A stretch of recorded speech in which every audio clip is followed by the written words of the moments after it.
أشهد أن لا إله إلا الله وحده لا شريك له وأشهد أن محمدا عبده ورسوله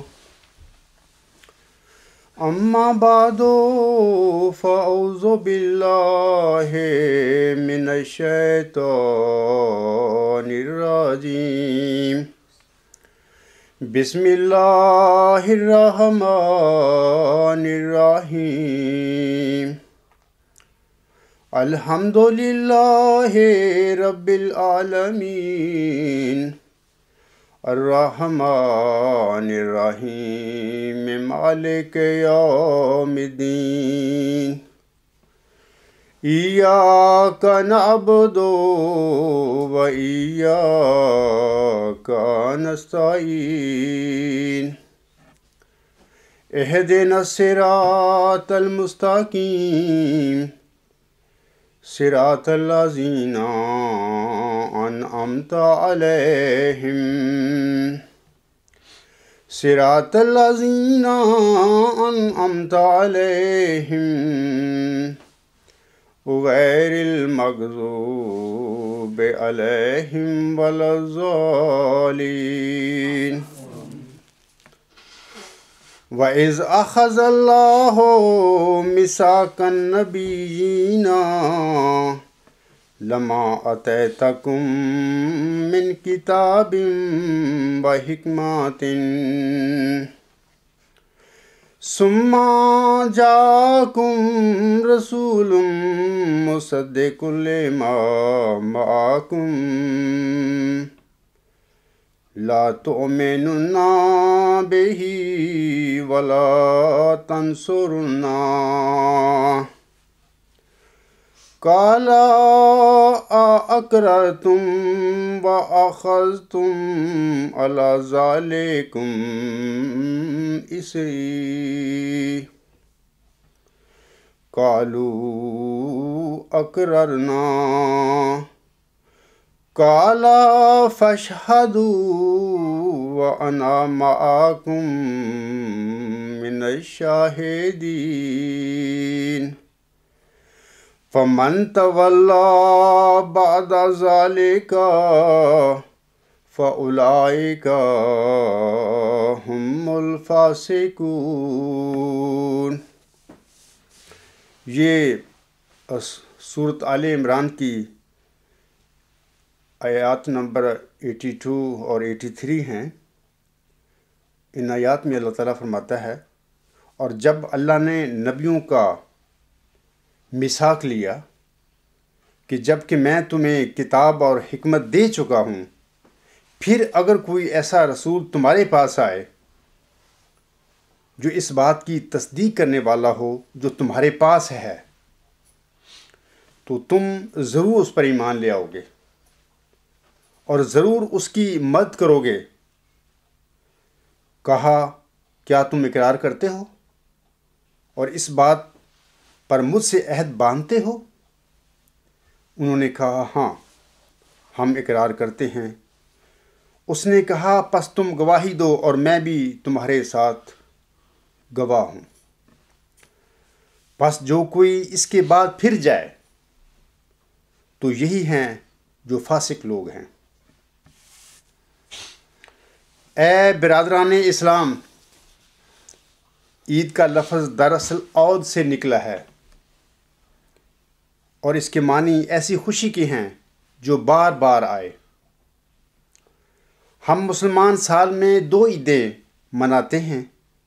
پہلی عید ماہ رمضان کے بعد 1 شوال کو منائی جاتی ہے اور اس کا نام عید الفطر ہے۔ عید الفطر کے 2 ماہ 10 دن کے بعد 10ویں ذی الحجہ کو دوسری عید منائی جاتی ہے اور اس کا نام عید الاضحیٰ ہے۔ یہ قربانی کی عید ہوتی ہے۔ یہ دونوں عیدیں معین ہیں اور مسلمان ہر سال انہیں مقررہ تاریخوں پر مناتے ہیں۔ ان عیدوں کے مواقع پر مسلمان نئے کپڑے پہنتے اور عمدہ عمدہ کھانے پکاتے ہیں۔ خوشی نئے کپڑوں اور عمدہ کھانوں کی نہیں ہوتی بلکہ اس کی ہوتی ہے کہ ہم پر اللہ تعالیٰ نے ماہ رمضان میں روزے رکھنے کا جو فرض عائد کیا تھا، ہم نے اللہ تعالیٰ کی دی ہوئی توفیق کے مطابق اس فرض کو پورا کیا ہے۔ بعض لوگ روزوں کی ادائیگی کے فرض میں کوتاہی کر جاتے ہیں۔ عید کے دن وہ بھی نئے کپڑے تو پہنتے ہیں اور عمدہ کھانے بھی کھاتے ہیں، لیکن عید کی حقیقی خوشی انہی لوگوں کو نصیب ہوتی ہے جنہوں نے بامطابق شرائط ماہ رمضان کے روزے رکھے ہوں اور قرآن کریم کی سمجھ اور تدبر کے ساتھ تلاوت کی اور ساتھ ساتھ نماز بھی باقاعدگی کے ساتھ ادا کرتے رہے ہوں۔ اور یہی وہ لوگ ہیں جن کے ساتھ اللہ تعالیٰ نے ایسی نعمتوں کا وعدہ فرمایا ہوا ہے جن کا اس دنیاوی زندگی میں ہم تصور نہیں کر سکتے، جیسا کہ اللہ تعالیٰ سورۃ السجدہ کی آیت نمبر 18 میں فرماتا ہے، فَلَا تَعْلَمُ نَفْسٌ مَّا أُخْفِيَ لَهُم مِّن قُرَّةِ أَعْيُنٍ جَزَاءً بِمَا كَانُوا يَعْمَلُونَ۔ پس کوئی ذی روح نہیں جانتا کہ ان کے لیے، یعنی ان مومنوں کے لیے اعمال کے بدلہ کے طور پر کیا کیا آنکھیں ٹھنڈی کرنے والی چیزیں چھپا کر رکھی گئی ہیں۔ اگر صرف کھانا پینا اور نئے نئے کپڑے پہننا ہی عید ہوتا تو لوگ سال میں 365 عیدیں بھی بخوشی مناتے، اور ایسی عیدیں منانا ان کے لیے چندہ مشکل نہ ہوتا۔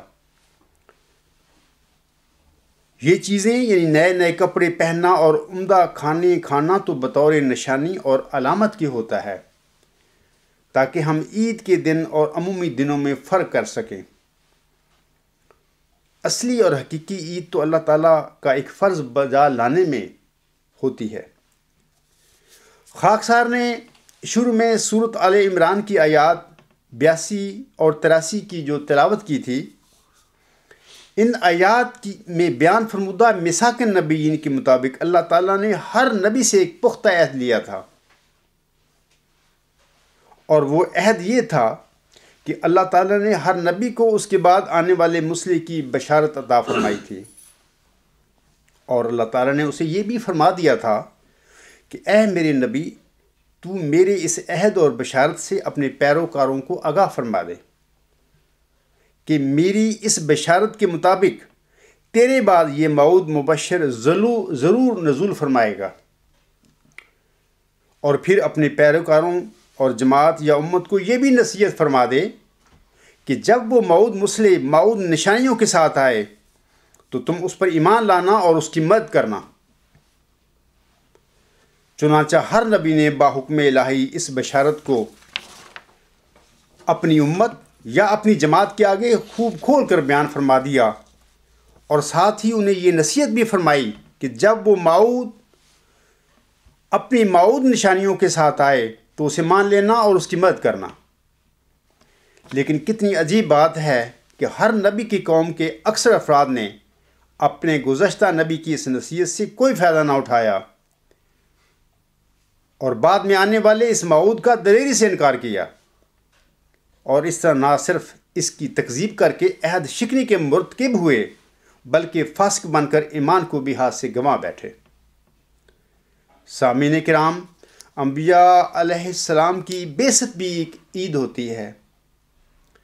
حضرت صلی اللہ علیہ وآلہ وسلم کے بقول 1,24,000 انبیاء مبعوث ہوئے ہیں، اور ہر نبی کے ظہور کے وقت لوگوں نے اس پیغام الہی کا انکار کر کے جو وہ اللہ تعالیٰ کی طرف سے لایا تھا، دراصل اس نبی کی بعثت کی عید کا انکار کیا تھا۔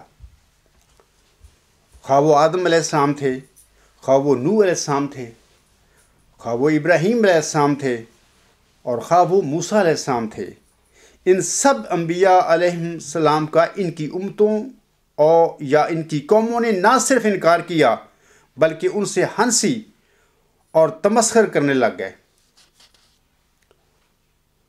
تبھی تو اللہ تعالیٰ کو اپنے کلام میں یہ فرمانا پڑا، یا حسرتاً علی العباد ما یاتیہم من رسول الا کانوا بہ یستہزئون۔ ہائے افسوس بندوں پر کہ جب کوئی رسول ان کے پاس آتا وہ ہمیشہ اس سے ہنسی اور ٹھٹھا تمسکر کرتے ہیں۔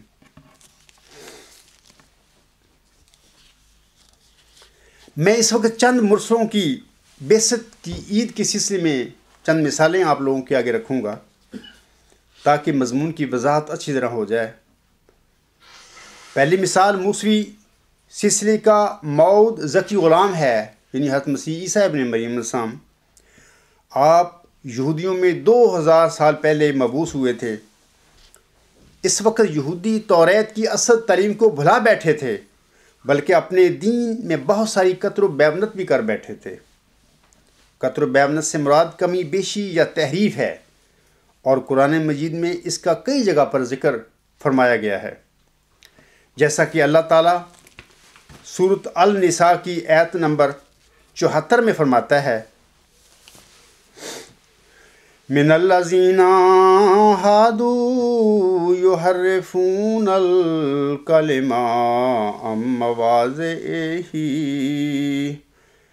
وَيَقُولُونَ سَمِعْنَا وَعَصَيْنَا وَاسْمَعْ غَيْرَ مُسْمَعٍ وَرَأَيْنَا لَغْوًا بِأَلْسِنَتِهِمْ وَطَعْنًا فِي الدِّينِ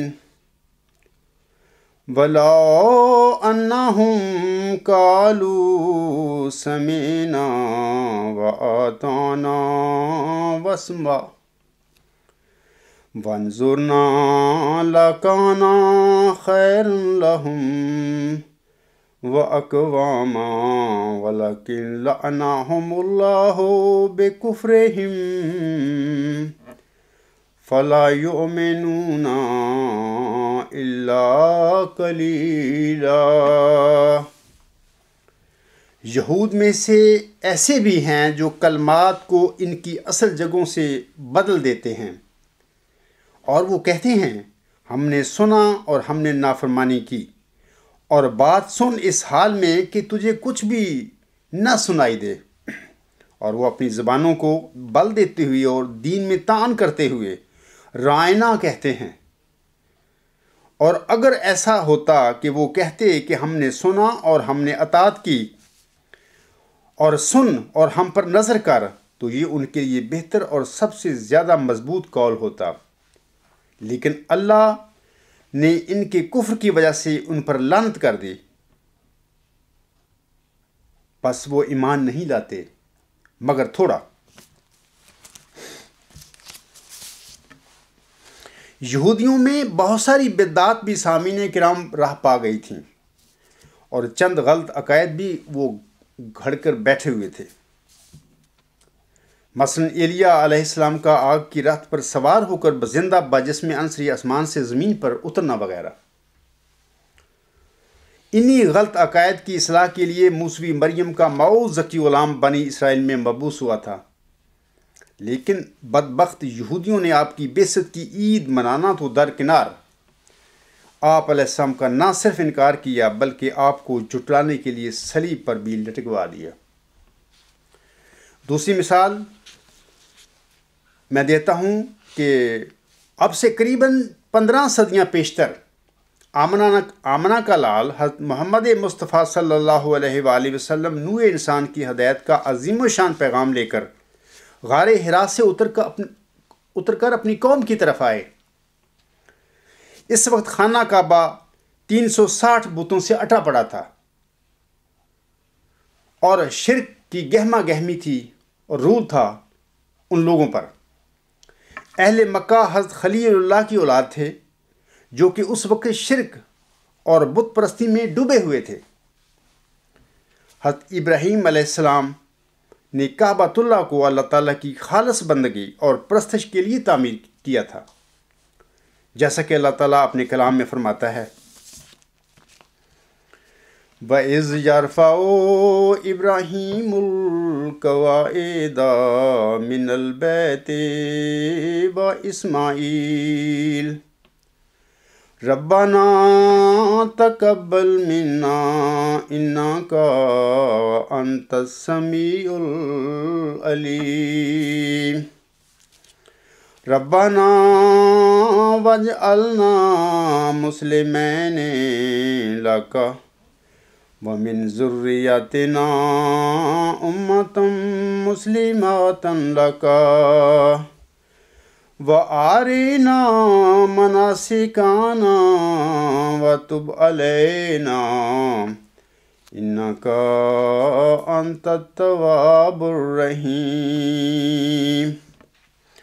رَبَّنَا وَابْعَثْ فِيهِمْ رَسُولًا مِّنْهُمْ يَتْلُو عَلَيْهِمْ آيَاتِكَ وَيُعَلِّمُهُمُ الْكِتَابَ وَالْحِكْمَةَ وَيُزَكِّيهِمْ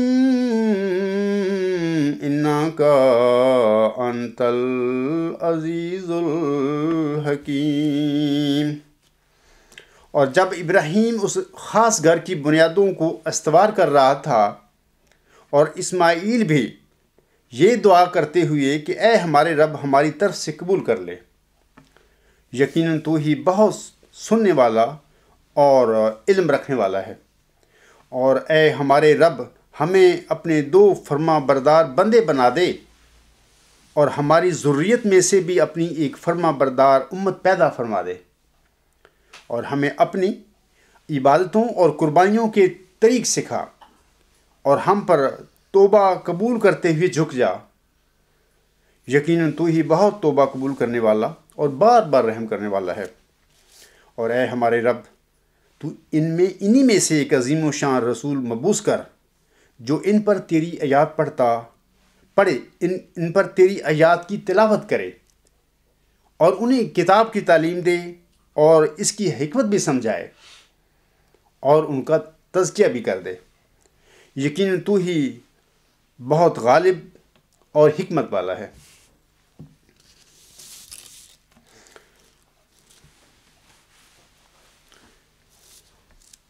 حضرت محمد مصطفیٰ صلی اللہ علیہ وآلہ وسلم کی بعثت سامعین کرام اسی ابراہیمی دعا کا معود نتیجہ تھی۔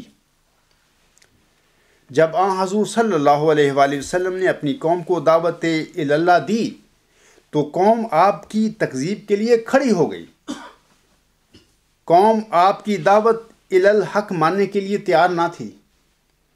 آپ صلی اللہ علیہ وآلہ وسلم کے اصحاب رضی اللہ تعالی عنہم کو طرح طرح کی اذیتیں دی گئیں اور آپ کے قتل کا منصوبہ بھی بنا لیا گیا۔ کم و بیش 10-12 سال ہر قسم کی تکالیف جھیلنے کے بعد آپ صلی اللہ علیہ وآلہ وسلم یثرب کی طرف ہجرت کرنے کے لیے مجبور ہو گئے۔ بعد ازاں یثرب کو مدینہ النبی کا لقب ملا۔ مدینہ میں بھی آپ کی قوم آپ صلی اللہ علیہ وسلم کے خلاف برسرے پیکار رہی۔ 3 جنگیں لڑی گئی، بالآخر 23 سال کی بھرپور جد و جہد کے بعد فتح مکہ ہوا۔ اس طرح اگرچہ دین اسلام کی تخم ریزی تو ہو گئی، گو کہ قوم آپ صلی اللہ علیہ وآلہ وسلم کے ظہور کی عظیم و شان عید منانے کے لیے تیار نہ تھی۔ اسی طرح سامعین کرام قریباً 1 صدی قبل مسیح مصطفیٰ حضرت مہدی و مسیح موعود علیہ السلام کا ہندوستان میں ظہور ہوا تھا۔ سورت جمعہ کی آیت وآخرین منہم لما یلحقوا بہم کے مطابق آپ علیہ السلام کا ظہور آن حضرت صلی اللہ علیہ وآلہ وسلم کی بعثت ثانیہ تھی، لیکن آپ کی قوم بھی آن حضرت صلی اللہ علیہ وآلہ وسلم کی بعثت ثانیہ کی عید منانے کے لیے تیار نہیں تھی۔ ملت اسلامیہ حضرت مرزا غلام علیہ السلام کی تکذیب کے لیے متحد ہو گئی اور آپ کے اصحاب پر نہ صرف کفر کا فتویٰ لگایا بلکہ ان کا عالم اسلام سے اخراج بھی کیا گیا، اور یہ سلسلہ آج تک جاری و ساری ہے۔ کسی رسول کے مبعوث کرنے کے بعد اللہ تعالیٰ بعض اوقات شروع میں اپنی مدد روک لیا کرتا ہے اور اس طرح رسول کو لوگوں کی نظر میں بظاہر نامقبول اور مردود کے رنگ میں دکھاتا ہے، حالانکہ اس کا مطلب یہ نہیں ہوتا کہ وہ رسول نعوذ باللہ نامقبول یا مردود ہوتا ہے، بلکہ ایسی حالت لوگوں کے لیے ایک ابتلا کی ہوتی ہے۔ اس رنگ میں اللہ تعالیٰ اپنے بندوں کی دراصل آزمائش کرتا ہے، اور لوگوں کی آزمائش کرنے کے بعد پھر اللہ تعالیٰ اپنے رسولوں کی اعجازی رنگ میں مدد فرما کر انہیں غلبہ بخشتا ہے۔ اب میں آتا ہوں میثاق النبیین کی طرف۔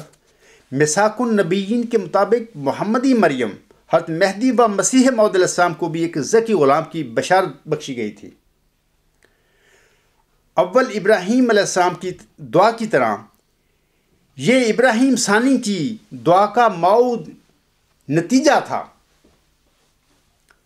ابتدا میں آپ علیہ السلام کا خیال تھا کہ یہ ذکی غلام میرا جسمانی لڑکا ہوگا، لیکن بعد ازاں کلام اللہ نے یہ وضاحت فرما دی کہ یہ ذکی غلام تیرا جسمانی لڑکا نہیں، بلکہ یہ آپ کا کوئی روحانی فرزند ہے۔ بالکل اسی طرح جس طرح اے میرے بندے تو میرے نبی محمد صلی اللہ علیہ وسلم کا روحانی فرزند ہے۔ مزید بار اللہ تعالیٰ نے یہ وضاحت بھی فرما دی کہ تیرا یہ ذکی غلام 6-7 نومبر 1907 کے بعد پیدا ہوگا۔ سامعین کرام، اس موعود ذکی غلام مسیح الزمان کی بعثت بھی ایک عید ہے، جس کا خود اللہ تعالیٰ نے اپنے کلام میں ذکر فرمایا ہوا ہے۔ اللہ تعالیٰ اکتوبر 1907 میں محمدی مریم حضرت مرزا غلام علیہ السلام سے مخاطب ہو کر فرماتا ہے، انا نبشروک بغلام حلیم ینزل منزل المبارک، ساقیہ آمدن عید مبارک بادت۔ ہم تجھے ایک حلیم غلام کی بشارت دیتے ہیں، وہ مبارک آمد کی شبیہ ہوگا۔ اے ساقی عید کا آنا تجھے مبارک ہو۔ تذکرہ صفحہ 622، بحوالہ بدر جلد 6 نمبر 44، مورخہ 31 اکتوبر 1907 صفحہ 4۔ ہم دیکھتے ہیں کہ ان الہامات میں اللہ تعالیٰ نے موعود ذکی غلام مسیح الزمان کو مسیل مبارک احمد قرار دیا ہے۔ اس سے ظاہر ہے کہ وہ مبارک احمد کی پیدائش کے بعد پیدا ہوگا۔ ثانیاً اس الہام میں اللہ تعالیٰ نے موعود ذکی غلام مسیح الزمان کی بعثت کو ایک عید بھی قرار دیا ہے۔ اللہ تعالیٰ فرماتا ہے، ساقیہ آمدن عید مبارک بادت، اے ساقی عید کا آنا تجھے مبارک ہو۔ بعد ازاں 6-7 نومبر 1907 کو اللہ تعالیٰ نے محمدی مریم حضرت مرزا غلام علیہ السلام کو مخاطب کر کے فرمایا تھا، صاحب لاکا غلامن زکین رب حبلی ذریاتن طیباتن انا نبشروک بغلام اسمہ یحییٰ علم تر کیف فعل ربک باصحاب الفیل۔ آمدن عید مبارک بادت، عید تو ہے چاہے کرو یا نہ کرو۔ تذکرہ صفحہ 626، بحوالہ الحکم جلد 11 نمبر 40، 10 نومبر 1907 صفحہ 3۔ اللہ تعالیٰ فرماتا ہے، میں ایک ذکی غلام کی بشارت دیتا ہوں، یعنی محمدی مریم حضرت مرزا غلام السلام کو مخاطب کر کے اللہ فرماتا ہے، یہ آخری الہام ہے ذکی غلام کی بشارت سے متعلق۔ میں ایک ذکی غلام کی بشارت دیتا ہوں، اے میرے خدا پاک اولاد مجھے بخش، میں تجھے ایک غلام کی بشارت دیتا ہوں جس کا نام یحییٰ ہے۔ کیا تو نے نہیں دیکھا کہ تیرے رب نے اصحاب فیل کے ساتھ کیا کیا؟ عید کا آنا تیرے لیے مبارک ہو، عید تو ہے چاہے کرو یا نہ کرو۔ ان الہامات میں اللہ تعالیٰ نے پھر موعود ذکی غلام مسیح الزمان کی بعثت کو عید قرار دیا ہے، اور ساتھ ہی اپنے برگزیدہ بندے حضرت مہدی و مسیح موعود علیہ السلام کی جماعت سے یہ بھی فرما دیا ہے کہ عید تو ہے چاہے کرو یا نہ کرو۔ اس سے یہ مراد ہے کہ وہ ہوگا تو سچا، بے شک ماننا چاہے نہ ماننا۔ سامعین کرام، جناب خلیفہ رابع صاحب ایک جہاں دیدہ انسان، بلکہ بہت چلاک، حتیٰ کہ اگر میں یہ کہوں کہ وہ اوور کلیور تھے تو بھی یہ غلط نہیں ہے۔ کافی مذہبی علم بھی رکھتے تھے، لیکن اس کے باوجود ایک خالص دنیا دار انسان تھے۔ جب علم و عرفان کی مجالس منعقد کیا کرتے تھے تو سوال ابھی سائل کے منہ میں ہوتا تھا، لیکن خلیفہ صاحب سوال سنے بغیر ہی جواب دینا شروع کر دیتے تھے۔ خلیفہ رابع صاحب کے اوور کلیور ہونے کی میں نے یہ ایک مثال تمہیں دی ہے۔ میں نے خطبہ کے آغاز میں سورۃ آل عمران کی آیات نمبر 82 اور 83 کی تلاوت کی ہے۔ آیت نمبر 82 یعنی 82 کے ترجمہ کے ساتھ خلیفہ رابع صاحب نے اپنی ترجمہ شدہ قرآن کریم میں ایک نوٹ دیا ہے۔ جن سامعین کے پاس خلیفہ صاحب کا لیٹسٹ ترجمہ شدہ قرآن کریم ہے وہ اس کے صفحہ نمبر 97 پر خلیفہ صاحب کا یہ نوٹ پڑھ سکتے ہیں، اور جن دوستوں کے پاس یہ قرآن کریم نہیں ہے وہ الاسلام ویب سائٹ پر یہ قرآن کریم موجود ہے، وہ اگر یہ حوالہ چیک کرنا چاہیں تو یہاں سے وہ چیک کر سکتے ہیں۔ سامعین کرام کو اب یہ نوٹ پڑھ کر میں سناتا ہوں۔ آپ یعنی خلیفہ رابع صاحب میثاق النبیین کے حوالہ سے لکھتے ہیں: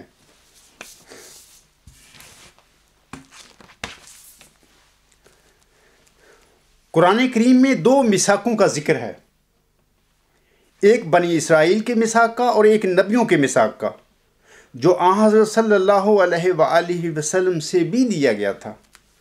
الاحزاب آیت نمبر 8۔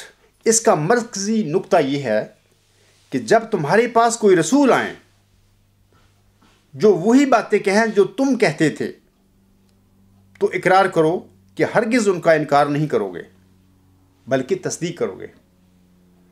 یہاں یہ وضاحت ضروری ہے کہ نبیوں کی طرف تو رسول مبعوث نہیں ہوتے، ان کی قوموں کے پاس رسول آتے ہیں۔ بس یہی مراد ہے کہ اپنی قوم کو نصیحت کرتے رہیں کہ جب بھی تمہارے پاس کوئی رسول آئے جو میرا مصدق ہو تو اس کا انکار نہیں کرنا بلکہ ضرور اس کی مدد کرنی ہے۔ جناب خلیفہ رابع صاحب کے یہ الفاظ اور یہ نوٹ بتا رہا ہے کہ آپ کو میثاق النبیین کا گہرا عرفان تھا۔ اس حوالے سے آپ ایک لا علم انسان نہیں تھے۔ وہ اپنے نوٹ میں لکھتے ہیں کہ اللہ تعالیٰ کا آن حضرت صلی اللہ علیہ وآلہ وسلم کے ساتھ بھی یہ میثاق تھا، اور پھر اسی میثاق النبیین کے مطابق آپ صلی اللہ علیہ وآلہ وسلم نے اپنی امت کو اپنے بعد ایک مہدی اور ایک مسیح عیسیٰ ابن مریم کی بشارت دی ہوئی ہے، اور امام مہدی کی بشارت کو اللہ تعالیٰ نے حضرت مرزا غلام محمد علیہ السلام کے وجود میں پورا فرمایا تھا، اور حضرت مرزا صاحب الاسلام جناب خلیفہ رابع صاحب کے محترم دادا جان تھے۔ وہ اپنے نوٹ میں بتا رہے ہیں کہ آن حضرت صلی اللہ علیہ وآلہ وسلم نے اپنی امت کو نصیحت کی تھی کہ جب وہ موعود نشانیوں کے ساتھ آئے یا آئیں تو اس کو مان لینا، تو ان کو مان لینا۔ 1 صدی قبل جب حضرت مہدی علیہ السلام تشریف لائے تو امت کی اکثریت نے آپ علیہ السلام کے دعوے کی طرف توجہ نہ دی، کیونکہ امت حضرت فاطمہ رضی اللہ تعالی عنہا کی اطاعت میں سے امام مہدی کے ظہور کا انتظار کر رہی تھی، بلکہ اب تک کر رہی ہے۔ لیکن جو متقی تھے وہ آپ علیہ السلام پر ایمان لے آئے، جن کی امت میں ایک قلیل تعداد تھی۔ خلیفہ رابع صاحب کی اس نوٹ میں یہ شکوہ جھلک رہا ہے کہ آن حضرت صلی اللہ علیہ وآلہ وسلم سے کیے ہوئے میثاق النبیین کے مطابق آنے والے کی طرف امت کو توجہ کرنی چاہیے تھی، یعنی حضرت مہدی علیہ السلام کی طرف، جو کہ جس طرح توجہ کرنے کا حق ہوتا ہے امت نے نہیں کی۔ واضح رہے کہ آن حضرت صلی اللہ علیہ وآلہ وسلم کی امت تو آپ کے 13 صدیاں بعد یعنی 14ویں صدی ہجری کے سر پر سامعین کرام جہالت اور لا علمی کے گھپ اندھیروں میں بھٹکتی پھر رہی تھی، اور اسی وجہ سے وہ حضرت مہدی و مسیح موعود السلام کی قبولیت سے محروم رہی۔ لیکن حضرت مہدی و مسیح موعود السلام تو اپنے ماننے والوں کو روحانی علم و معرفت کے خزانے دے کر گئے ہیں۔ ہمیں تو وہ پیشگوئیوں کی باریکیاں، حکمتیں وغیرہ بڑی تفصیل کے ساتھ سمجھا کر گئے ہیں، اور خاکسار ان سب باتوں کا اپنی کتاب غلام مسیح الزمان میں بڑی تفصیل کے ساتھ ذکر کر چکا ہے۔ سامعین کو واضح رہے کہ اللہ تعالیٰ نے حضرت مہدی و مسیح موعود السلام کو بھی میثاق النبیین کے مطابق ایک ذکی غلام کی بشارت بخشی تھی، جیسا کہ 20 فروری 1886 کی الہامی پیشگوئی سے ظاہر ہے، اور آپ علیہ السلام نے اس موعود ذکی غلام کو مسلم موعود کے لقب سے نوازا تھا۔ 10 دسمبر 1983 کے کسی مبارک جمعہ کے دن ایک مبارک سجدہ سے اٹھنے کے بعد اللہ تعالیٰ نے اس عجز پر یہ انکشاف فرمایا دیا کہ 20 فروری 1886 کی الہامی پیشگوئی میں بیان فرمودہ وعدہ کے مطابق تو ہی میری رحمت کا موعود نشان ہے۔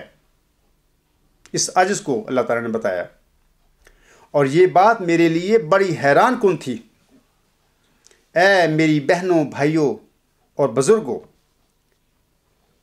اگر آپ خاکسار کے اس روحانی واقعہ کی تفصیل جاننا چاہیں تو میری کتاب غلام مسیح الزماں پڑھ کر جان سکتے ہیں۔ خاکسار نے اپنے موعود ذکی غلام مسیح الزماں ہونے کا دعویٰ جناب خلیفہ رابع صاحب کے آگے اپریل 1993 کے آغاز میں رکھا تھا۔ پیشگوئیوں کی پیچیدگیوں اور علم و معرفت کی باریکیوں سے حضور علیہ السلام کی جسمانی اولاد آپ کی روحانی اولاد سے زیادہ آگاہ تھی، اب بھی ہے۔ لیکن میرا احمدی بہنوں، بھائیوں اور بزرگوں سے سوال ہے کہ جب خاکسار کا دعویٰ غلام مسیح الزماں خلیفہ رابع صاحب کے آگے گیا تھا تو کیا انہیں پتہ نہیں تھا کہ جو مرسلین میثاق النبیین کے مطابق آتے ہیں ان کا انکار کرنا انسانوں کو فاسق بنا دیتا ہے؟ خاکسار کا دعویٰ اپریل 1993 میں ان کے آگے پڑا تھا، اور خلیفہ صاحب سب باتوں سے آگاہ ہوتے ہوئے اور میثاق النبیین کو بڑی اچھی طرح جانتے ہوئے خلافت کی گدی پر بیٹھ کر سیاستیں اور سازشیں کرتے رہے۔ وہ مغلیہ خاندان سے اپنا جانشین ڈھونڈنے کی تگ و دو میں لگے رہے۔ اگر خلیفہ رابع صاحب کے دل میں ذرہ برابر بھی تقویٰ ہوتا سامعین کرام، اور وہ نیک نیت ہوتے، تو ان کے عہدے کا یہ تقاضا تھا کہ یا تو خاکسار کے دعوے کو دلیل کے ساتھ جھٹلاتے اور یا پھر میری دعوے کو قبول کرتے۔ علاوہ اس کے کوئی تیسرا آپشن ان کے پاس نہیں تھا۔ جس احمدی کو اللہ تعالیٰ نے موعود ذکی غلام مسیح الزماں ہونے کی خلط پہنانی تھی، وہ تو اپنے دعوے کے ساتھ جناب خلیفہ رابع صاحب کے آگے کھڑا ہوا تھا، اور وہ موعود ذکی غلام مسیح الزماں کے دعوے سے مدعی سے آنکھیں بند کر کے خود بھی اور احمدیوں سے بھی درخواستیں کرتے پھر رہے تھے کہ میرے لیے دعا کریں کہ اللہ تعالیٰ مجھے وہ موعود وجود بنا دے، جیسا کہ 6 اکتوبر 2000 کے خطبہ جمعہ میں وہ اس ضمن میں فرماتے ہیں۔ سنیے، میری آجزانہ درخواست یہ ہے کہ میرے لیے دعا کریں کہ خدا مجھے ہی وہ مبارک وجود بنا دے جو حضرت مسیح موعود علیہ السلام کی نسل سے ہے، اور فرمایا یہ وعدہ ہے کہ تیری نسل سے ایک شخص کھڑا کیا جائے گا۔ اس دعا نے مجھے بہت دردناک کر دیا ہے، اور میں اسی درد کے ساتھ آپ سے التجا کرتا ہوں کہ میرے لیے دعا کریں۔ الفضل انٹرنیشنل، مورخہ 6 اکتوبر 2000 تا 12 اکتوبر 2000، یہ وہاں سے یہ دیکھا جا سکتے ہیں ان کے الفاظ۔ میں خلیفہ صاحب کی اس جو دعا کی درخواست ہے انہوں نے کی لوگوں سے، میں اس کے متعلق کہنا چاہتا ہوں، میں احمدیوں کو بتانا چاہتا ہوں کہ اللہ تعالیٰ نے موعود ذکی غلام مسیح الزماں کے سلسلے میں اپنے برگزیدہ بندے حضرت مرزا غلام علیہ السلام سے کوئی ایسا وعدہ نہیں فرمایا تھا کہ وہ اس موعود ذکی غلام کو آپ کی صلب سے پیدا فرمائے گا۔ اگر کوئی احمدی یہ ثابت کر دے، اور میرا یہ چیلنج ہے، تو میں اسے منہ مانگا انعام پیش کروں گا۔ یہ ان لوگوں کا سراسر جھوٹ، حضور صاحب کی اس جسمانی اولاد کا یہ سراسر جھوٹ اور دھوکہ دہی ہے جو یہ لوگ آج تک احمدیوں کو دیتے آ رہے ہیں۔ دوسری بات سنیے کہ سامعین کو واضح رہے کہ موعود ذکی غلام مسیح الزماں کی بعثت اپنی خود سختہ مجلس انتخاب کے ذریعے لوگوں کو دھوکہ دے کر کوئی نام نہاد خلیفہ بننے کا یہ ڈرامہ نہیں تھا، نہ ہے، بلکہ میثاق النبیین کے مطابق یہ ایک الہامی پیشگوئی تھی، اور اللہ تعالیٰ نے اپنی مرضی سے کسی احمدی کے وجود میں اس پیشگوئی کو پورا کرنا تھا۔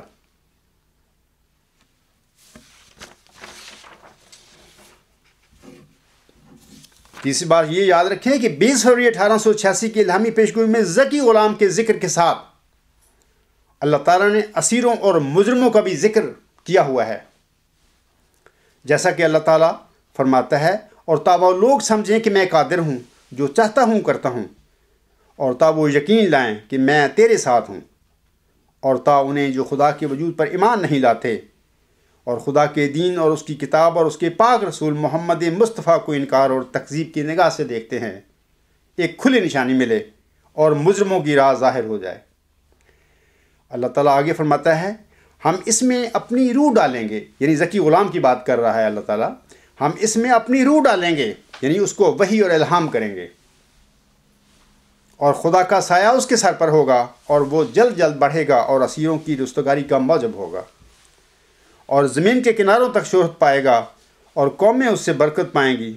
تب اپنے نفسی نقطہ آسمان کی طرف اٹھایا جائے گا۔ وکانا امرن مقضیہ، اشتہار 20 فروری 1886۔ اے افراد جماعت احمدیہ، یہ اسیر کون تھے اور یہ مجرم کون تھے؟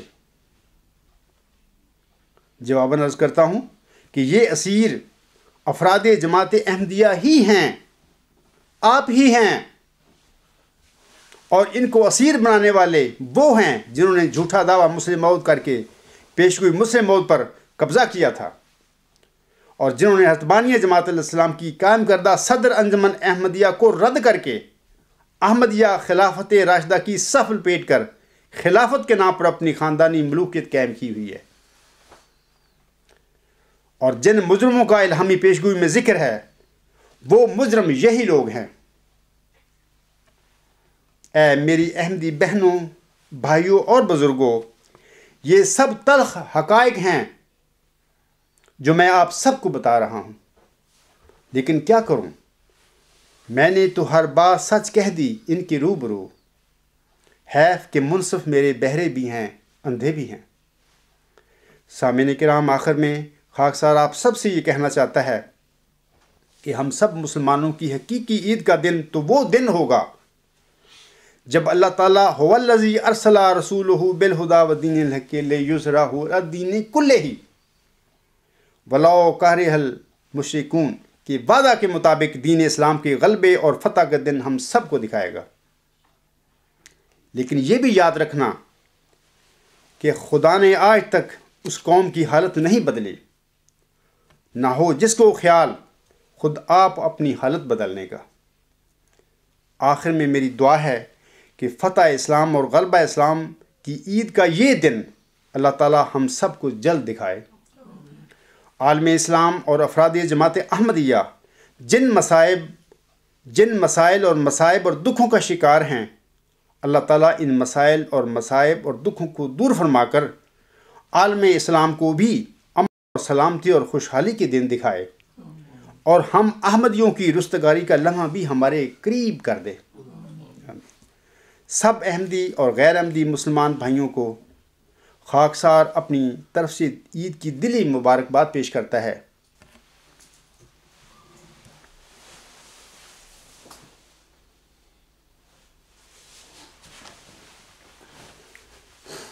الحمدللہ نحمدہ ونستعینہ ونستغفرہ ونؤمن بہ ونتوکل علیہ ونعوذ باللہ من شرور انفسنا ومن سیئات اعمالنا من یہدہ اللہ فلا مضل لہ ومن یضللہ فلا ہادی لہ ونشہد ان لا الہ الا اللہ ونشہد ان محمدا عبدہ ورسولہ۔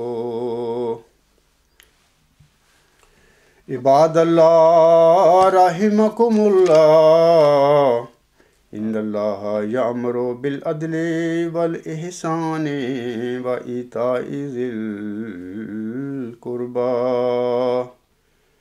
وَيَنْهَىٰ عَنِ الْفَحْشَاءِ وَالْمُنكَرِ وَالْبَغْيِ يَعِظُكُمْ لَعَلَّكُمْ تَذَكَّرُونَ۔ اذکروا یذکرکم وادعوہ یستجب لکم ولذکر اللہ اکبر۔ اب ہم سب اجتماعی دعا کرتے ہیں اور اس کے بعد نماز عید جو ہے ختم ہو جائے گی۔ آپ دعا کے لیے میرے ساتھ شامل ہو جائیں۔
آمین ثم آمین۔